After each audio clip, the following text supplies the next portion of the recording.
Bakit? Aalis na ako. Nay, bakit mo kami iiwan? Ayoko na pagod na ako sa buhay na to. Bakit mo kami iiwan? Bitaw!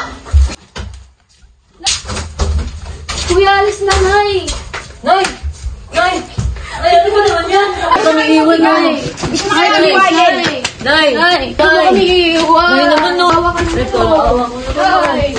Nay! Nay! Nay! Nay! Huwag naman. Nay!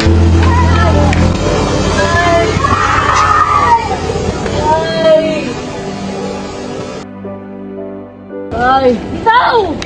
Puso! Ang tinitingin nyo! Umalis ka kayo dito! Tama na! Ikaw may kasalanan kung bakit umalis si nanay! Wala kang alam! Ako yung naghihirap sa atin dito! Ano ba naman yan?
Kuya, walang pagkain? Nagugutom na ako. Kanina pa ako walang kain eh.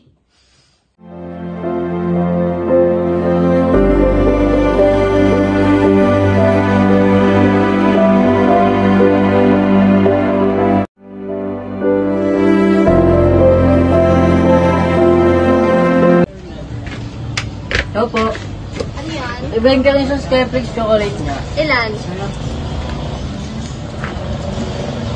Tama. Ate, pabili ko na ito mo.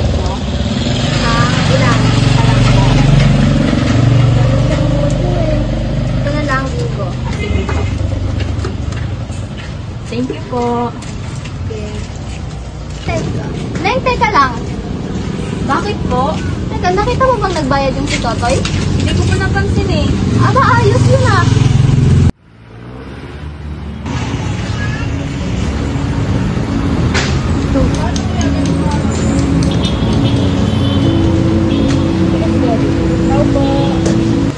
Tao po. Ano yun? May bigas kayo? Meron. Magkano? Isang kilo? Ah, 60.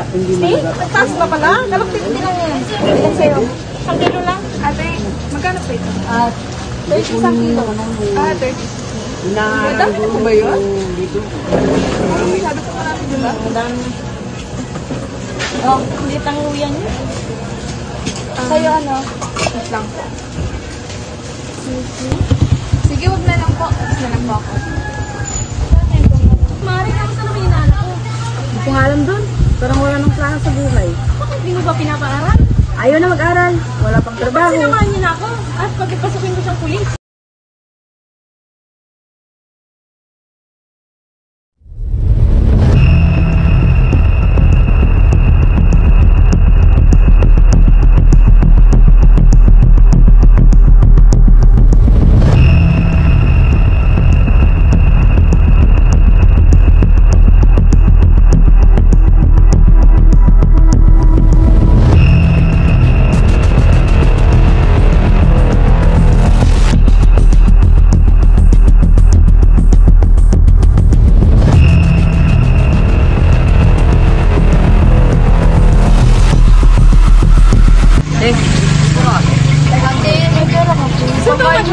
Kasi wala nang pera. Hoy, ang bigas ko!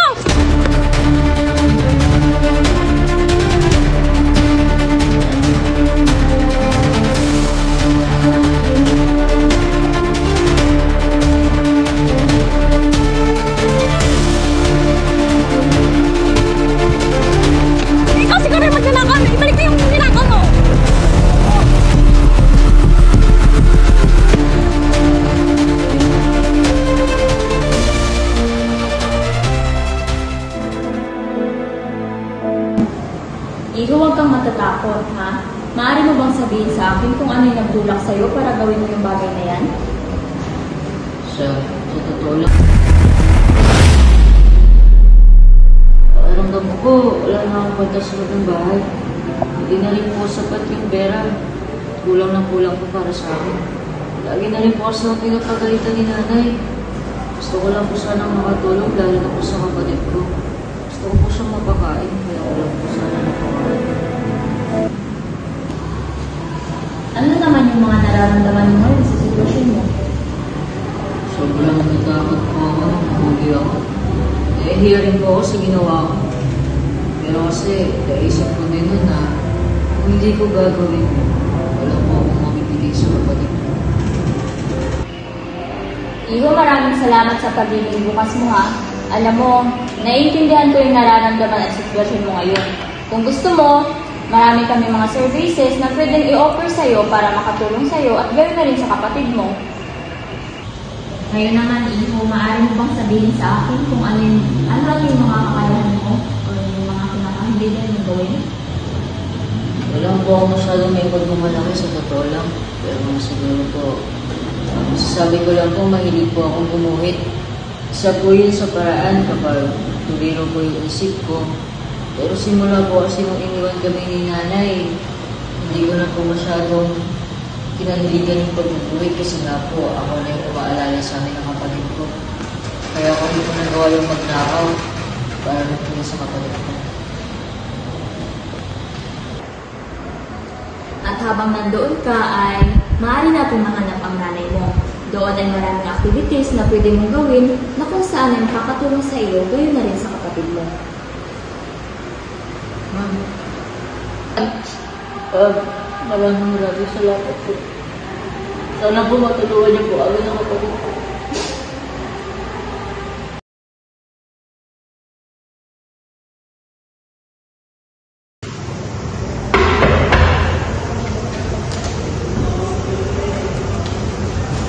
Magandang hapon po, Ma'am Edeline Adora.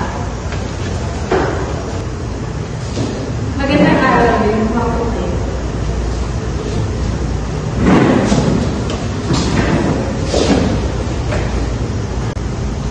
Totoy, Helen, siya nga pala si Ma'am Edeline Adora, isa sa mga social worker at isa rin siya sa mag-aalala sa inyo sa temporary shelter.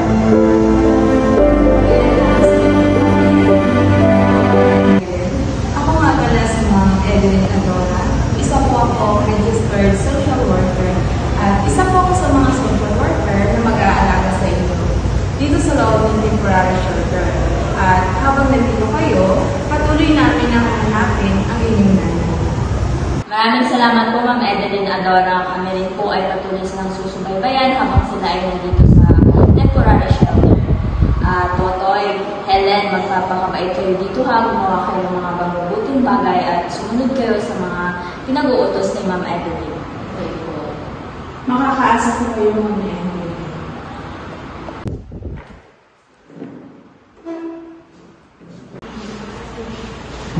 Thank you po. Maraming salamat po sa inyo. Maraming salamat.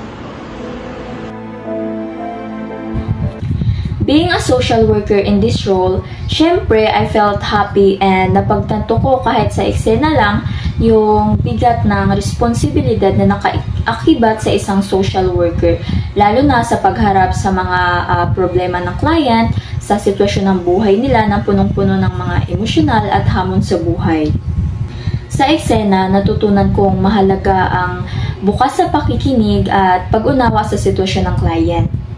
Siyempre, ang pagiging kalmado at kasabay ng maayos na pagdidesisyon ay nakakatulong upang mapanatili ang tiwala at respeto sa pagitan ng social worker, gayon na rin ng client. The challenges I encountered in trying to engage with the client is siguro yung communication. Kasi throughout the film, nakailang take kami kasi ang hirap maging artista. There is a time na natatawa kami, nabubulol kami sa pagsasalita, kaya naglilid ng paulit-ulit na take. But yeah, nakaya naman naming lampasan at nagampanan rin naman namin ng maayos yung role namin sa film. And the intervention seemed the most appropriate is counseling.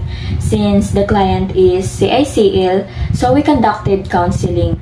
Dahil ang client ay nakaranas ng galit at kawalan ng tiwala sa sarili, so through counseling ay mailabas niya yung kanyang mga nararamdaman at matulungan siyang makabangon.